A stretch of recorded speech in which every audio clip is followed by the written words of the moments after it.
Digest, a government information agency program that keeps you informed on what the administration has been doing that will create a better environment for citizens.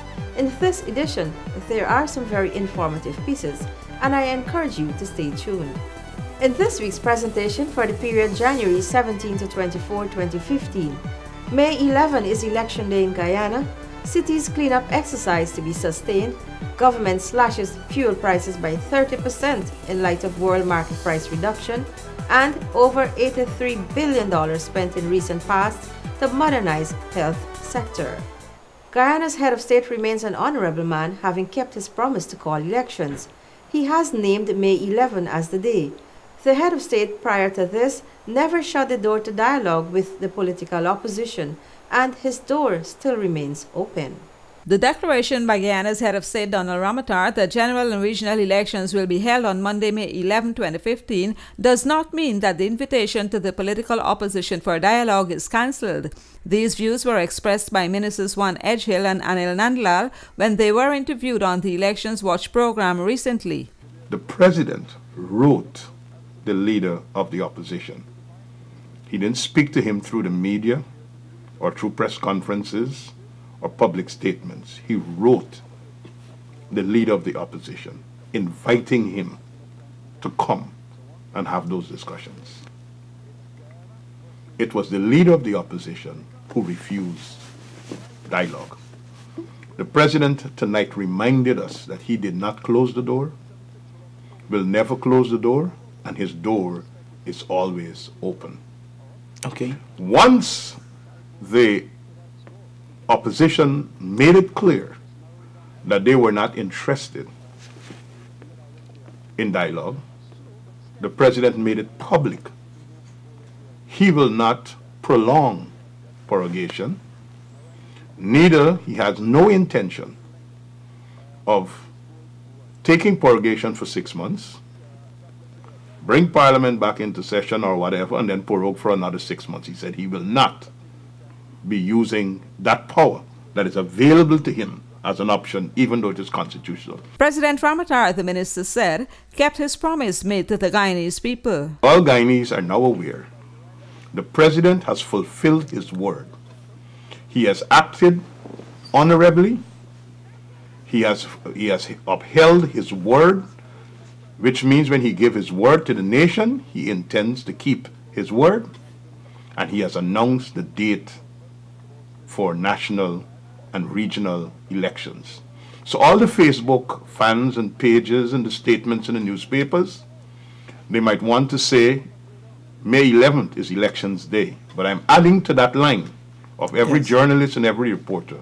Ramotar keeps his word, and that is the assurance that we want to give to the people of Guyana, that President Ramotar will keep his word. He will keep faith with the people of Guyana, and he is a leader that no matter what is the pressure that surrounds him, he can be trusted and he keeps his word. The ruling PPPC administration is confident of returning to power with a majority in the National Assembly, Minister Edgehill also reiterated.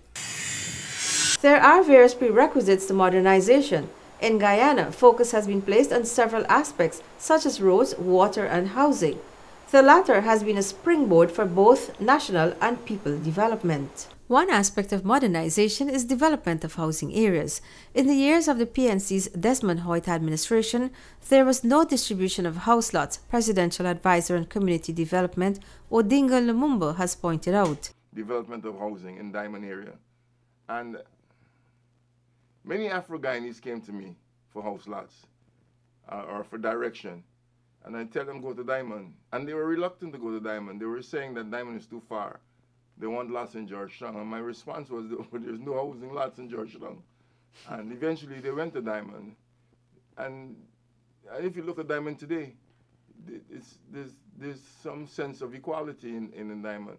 And in any areas. Under the PPPC administration, the most vulnerable were first targeted in its housing program. Today, over 100,000 Guyanese own a house lot. I grew up in Buxton. And I remember going to school in Buxton. On a weekly basis, you stump your toe. And this is not just Buxton. It's got to be all the villages on a weekly basis. Because there were no tar roads, what we used to call it. In them days, we call it tar roads. Now you call it asphalt. We used to call it tar roads. They were big brick. They chose some big brick, they roll it a couple of times, and they leave it to nature for you to walk and mash it down. Citing Linden as an example, Lumumba noted that although there were political differences, billions of dollars were put into development in the communities there. He pointed to the hundreds of new homes, schools, and a modern water treatment plant in Amelia's ward. The cleanup of the capital city was welcomed by all citizens, and to sustain the exercise, stakeholders from various ministries and agencies recently met and deliberated on how to sustain the cleaned areas. At the stakeholders meeting, it was realized that most of what has been committed to be done in Georgetown has been accomplished. What we focus on is some areas, cocos and sluices, main canals, roadside drains, parapets, alleyways, cemetery, yes, public open spaces, market areas, seawall, beaches, etc. We see that this has been a significant effort, a significant intervention in improving the environment of the city of Georgetown and of the regions, the other areas. The question of improper disposal of garbage, of sewage, other household and other waste is a critical one. With the investment of $1 billion for a national cleanup, of which $500 million was pumped into the city, the aim was to improve the aesthetics of the city and regions and not to prevent flooding. The cleanup's focus on cocos, main canals and markets has pointed to the health personnel, indicating that the garbage situation in the city created conditions for diseases. And at some point in time, people have talked about, well, we need new leadership. Local government elections, important, very important. But when we have technical personnel who are paid to do their job and to get things done, you don't need local government elections to fix that. You don't need a new minister in my ministry to tell EPA that they have to do a better job. The local government ministry will be making equipment available to the mayor and city council. It was detected that the issue of paying contractors for the removal of bulk waste is not being done by city council. The health of a nation's citizens is of utmost importance, not only for the citizens themselves, but for the country's development, as a healthy workforce will ensure productivity. Over the past 5 years, the government of Guyana has spent more than $83 billion to ensure a modern health sector. Guyana's health sector today has been transformed. No more are there rundown, dilapidated health institutions. Most Guyanese have access to health care in close proximity to their homes, as health centers and hospitals can be found in all of the administrative regions. In remote areas, health posts can be found. Citizens also have access to free treatment at these institutions. But this transformation has come about because of focused interventions and huge annual budgetary allocations. Over the past 5 years, over $83 billion has been spent on the health sector's development.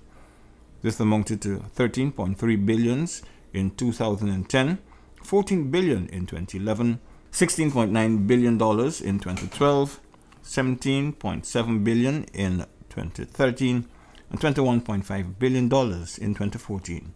These sums have aided in the upgrading of buildings, hospitals, health centers, and health posts, the provision of drugs and modern equipment, along with training for healthcare personnel. This has allowed Guyanese to not only benefit from modernized healthcare facilities, but also to access specialized healthcare. Stay tuned. More of the Weekly Digest after the break. Education is a fundamental building block for human development. 22 years ago, only 32% of our children had access to education. Today, education is accessible to every Guyanese child. Some 1,000 new schools have been built or refurbished throughout the country, and university education has expanded with a new campus in Berbice. The achievement of excellence in education is no longer confined to only students in Georgetown.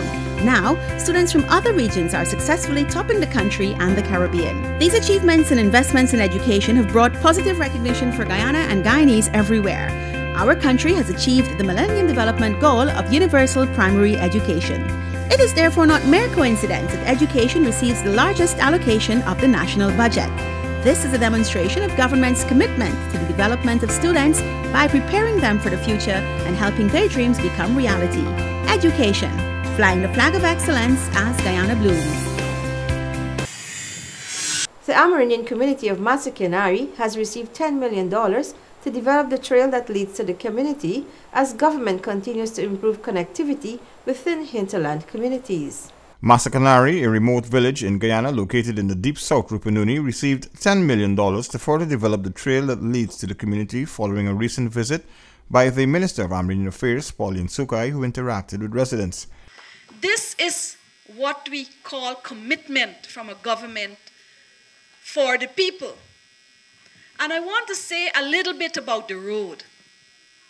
The road, or roads anywhere, is an important communication link for everyone. Government continues to assist you in ensuring that your trail is going to be pushed further. This project, which came about as a result of a request by the community, is part of government's continued effort to improve road networks within Amerindian communities, hence allowing for better connectivity. Many would want to say, well, why the government don't create the road? However, the government position is that the people must benefit from this investment. Because if you tender out the road, maybe the village council do not win the tender and other teams will come in and do the road. So the important thing is for the funds to be provided to the village council, and the people who will work will also benefit from the financial resources. This project will also create employment in the community, and the works will be done to the standards that they will accept, since they have a direct hand in its construction. Additionally, the ministry will be supporting the construction of another road link to Masikanari and Parabaro. Government has slashed fuel prices by 30% in light of world market price reduction. The prices now are the lowest they have ever been since 2009, a period of about 6 years. Fuel prices at Guyana service stations have been reduced by 30% to $695 per gallon for gasoline, compared with $995. Meanwhile, diesel was reduced to $694 per gallon from $985, another 30% reduction, whilst kerosene went to $496 per gallon from $850 per gallon at a 42% reduction. The world market price for oil has been declining in recent months. And as a result of these declines, I now wish to announce that the Guyana Oil Company Limited, Guyoil, will commence selling fuel at the following prices with effect from later tonight. Gasoline will now be retailed at $695 per gallon, compared to $995 per gallon currently, a 30% reduction. The excise tax has been increased to 50%, diesel to 45%, and 0% for kerosene. Gasoline will now attract excise tax at a rate of 50%, and diesel at a rate of 45% with effect from tomorrow morning. These rates will continue to be adjusted upwards and downwards as the world market price fluctuates. I'm pleased also to announce that government will continue not to charge any excise tax on kerosene. The providers of public transportation were also urged to consider passing on the reduction in prices immediately to their customers. With government not controlling the prices charged by transportation providers, the minister noted that despite calls from some quarters about regulating these prices, government is content to let the market function as it should, and on occasion use moral suasion to persuade stakeholders to keep or reduce prices to an affordable level. The Ministry of Natural Resources and Environment continues to work towards creating a viable oil and gas sector. But to have a feasible sector, there must be policy that caters for its development. As such, the Ministry of Natural Resources recently launched its upstream oil and gas policy. This policy aims at ensuring transparent and effective upstream of oil and gas legislation and implementation in Guyana. The strategy focuses on the broader picture of the upcoming sector. It is the framework that prepares the country for when and if oil is found in Guyana. In 2011, when the ministry was established and we had a thorough review of how it is do we oversight, manage, and plan for the eventual development of an oil and gas sector, we recognized that we needed to be prepared for the eventuality, and I want to be an optimist, not a blind optimist, not an unreasonable optimist, but the eventuality of a significant commercial oil and gas discovery in our country. And it was our government and, in fact, the people's expectation that those who are entrusted with the responsibility would so take the necessary steps in preparing our country for an oil and gas sector. And when we looked at the framework that existed then, whilst there was significant amount of work and guidelines, and if we look in terms of the legislation, it tended to focus primarily on exploration and in terms of promotion, and did not sufficiently deal with the issue of upstream, meaning when you've hit that discovery, what next? What happens? And we didn't want to be caught, as it were, off guard, and then to commit, and in many regards, the errors we've seen in other places, and I don't want to be singling out any country or any particular situation, but I thought that, and the guidance that was given was that we need to prevent, prepare so as to prevent any untoward or negative consequences as a result of the country being ill-prepared and not ready for an oil and gas sector. However, this is not the only step to prepare the country for this eventuality. The ministry is working with a number of bilateral partners in order to improve other areas of this sector. A lot of emphasis is also being placed on human resources. The mining school has offered and will continue to offer some training programs in gearing and preparing Guyanese to work in the oil and gas sector. The policy was developed with help from the Commonwealth Secretariat. Exploration and Production Guyanas Limited company ExxonMobil will begin drilling for oil in March 2015. Meanwhile, Canadian oil exploration company CGX Energy has entered into a definitive agreement for the provision of helicopter services for use in the drilling in the Quarantine Block, which is scheduled to begin before October 31. Stay tuned. More of the Weekly Digest after the break. The Amalia Fault Hydropower project is essential for a vibrant manufacturing sector. Under the flagship of the LCDS, Norway has transferred earnings from its partnership with Guyana, amounting to some $80 million to the Inter-American Development Bank to fund a part of Guyana's equity share in the project. High amongst the priorities will be ensuring the achievement of more affordable and more reliable energy.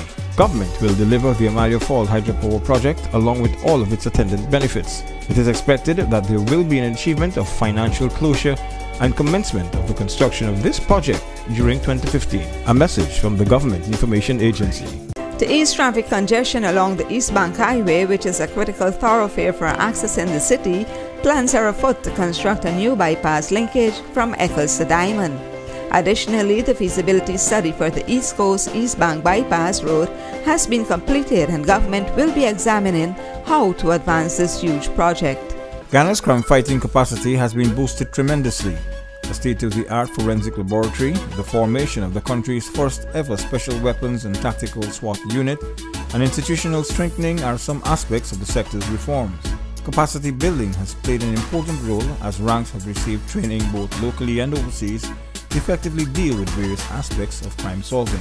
A message from the Government Information Agency. During Cabinet's statutory meeting at the Office of the President on January 20, several issues of national concern were discussed. The media was subsequently briefed on Cabinet's deliberations. At its January 20th statutory meeting, Cabinet resolved to give their commitment to campaign aggressively over the just over 100 days left for the country's general and regional elections to ensure the People's Progressive Party Civics Administration return to office. Additionally, the focus of the cabinet members in their contribution to the re-election bid would be their exploitation of the track record of prior PPPC administrations in 92, in 97, 201, 206, and 2011. The feeling was that this track record would contribute significantly to the successes of the re-election campaign. Cabinet Secretary Dr. Roger Luncheon explained following the lowering of fuel prices at the government-owned Guyol stations and their affiliates, it is expected that some pressure will be placed on private facilities to reduce their own prices. The impact of the decision that led to the decreases in fuel and fuel product prices might not necessarily lead to decreases in the price of aviation fuel products and, importantly, cooking gas. The feeling was that the private sector would, on the basis of market forces, respond appropriately where these products are concerned to those decreases in prices that were occurring in the other elements of the fuel industry, the domestic fuel industry. Harmony Week, a United Nations mandated observance, will be fully supported by government, according to the Cabinet Secretary. It will be held under the theme Love of God and Love of the Neighbors, and its main activity will take place at the Guyana International Conference Center on February 2, hosted by the Interreligious Organization. The Cabinet Secretary said that in the context of upcoming regional and general elections, preparations continue for the presentation of the national budget. Its presentation will not be as is usual, however. What would obviously be different is that the budget and its presentation to the 11th Parliament would, of course, be subsequent to the conclusion of the general and regional elections and the installation of the executive that succeeds in this 2015 general and regional elections. So there will be a budget. The budget is being prepared, but it will not, or it will be, as is usual, presented to the Parliament. And we understand that to mean the 11th Parliament of Guyana. A grant aid package of some $40 million has been confirmed for the securing of equipment for the Guyana Police Force, courtesy of China.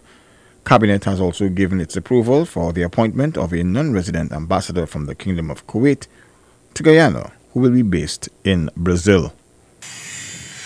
And now for Perspectives with Dr. Prem Mizir. Around 2004, the National Communications Network, known as NCN, became NCN as a result of a merger with the radio. NCN since then has, over the years, endured many challenges. Notwithstanding these challenges, NCN was able to harvest massive achievements, thus gratifying its broadcasting mandate as a diversified media establishment functioning within a fast-paced, evolving, and competitive digital environment.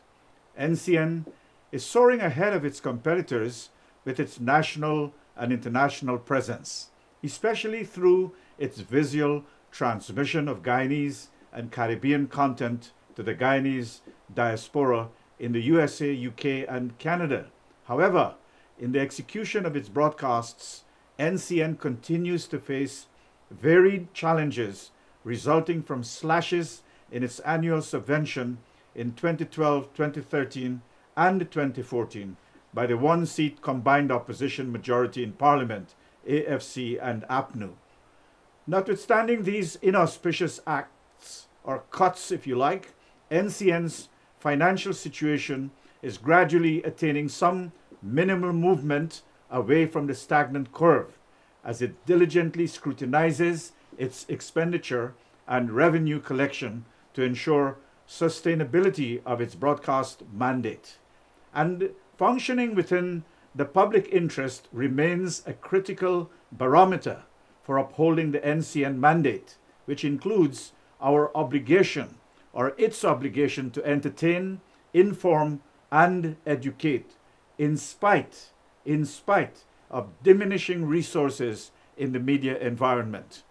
Even though NCN's resources are limited and the media market is rapidly becoming highly competitive, viewers and listeners are demanding change, and so NCN has to normatively and urgently strategize to provide Guyana and the Guyanese diaspora with upgraded quality programming.